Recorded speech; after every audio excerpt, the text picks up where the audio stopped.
Well, coming up next, come on down, searching for the American dream.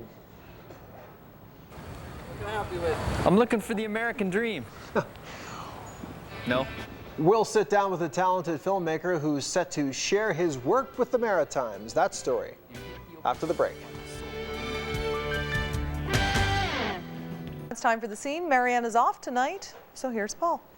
Well, thank you, Star. Tonight we're joined by a Maritimer on a mission. As a child, Adamm Liley grew up fascinated with America, fighting the A-Team, spinning the wheel on The Price is Right, going to Disneyland, Hollywood. These were all big dreams for Adamm.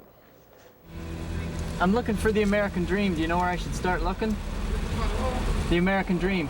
No, I don't know. Just head this way? Okay. Thank you.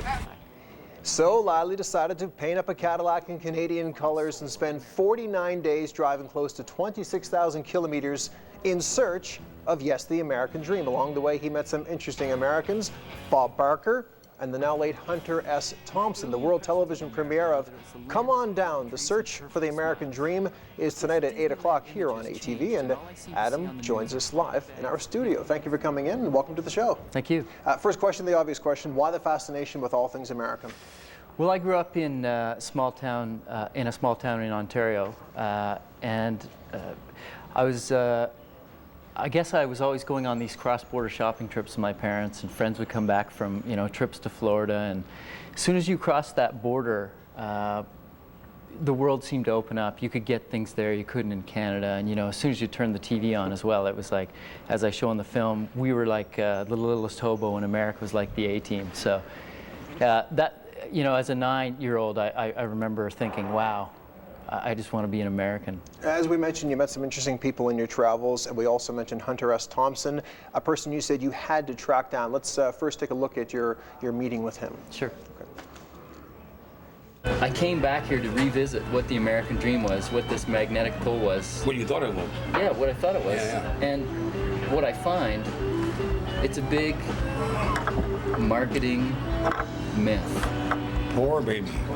No, but... Yeah, I know what it feels like. I've been there. I've felt that. No, this isn't I'm not looking for any sympathy by any means. But No, I just want to give you some because I know how it feels to look down that barrel and see nothing.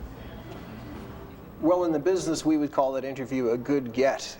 Why was he on your list of people you had to meet and talk to?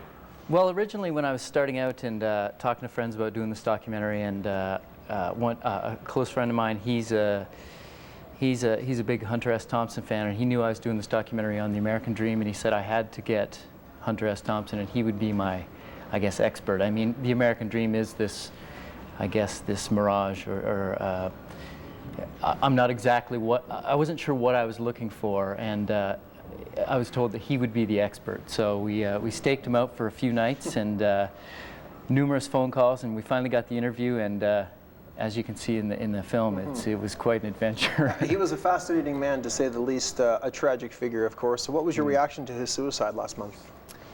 I was actually coming back from the airport, and I read that in the paper, and I was really shocked.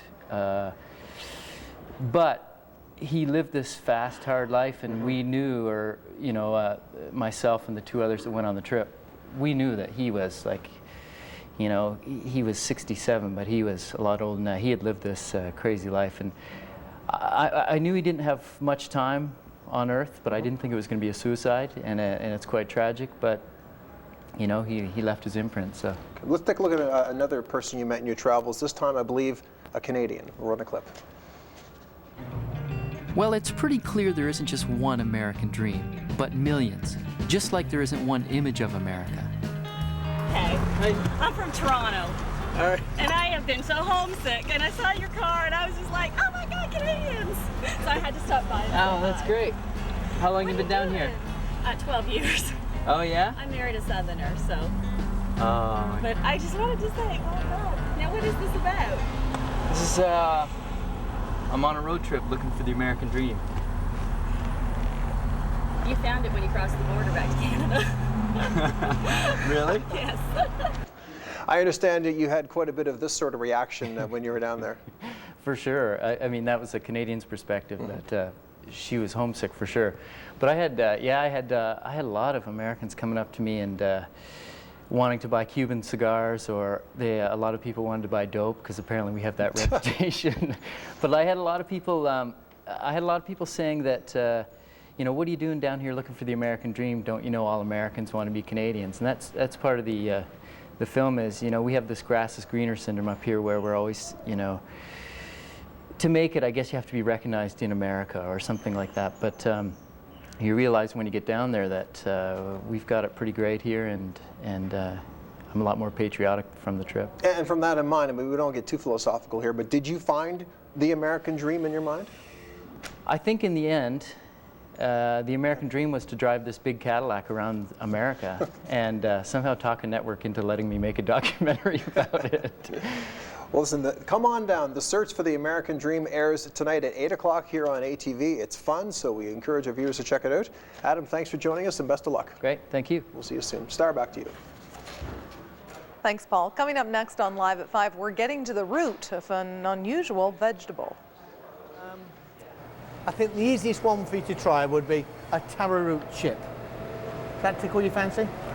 Okay. Yeah, it's a little horseradish dip there, horseradish mayonnaise.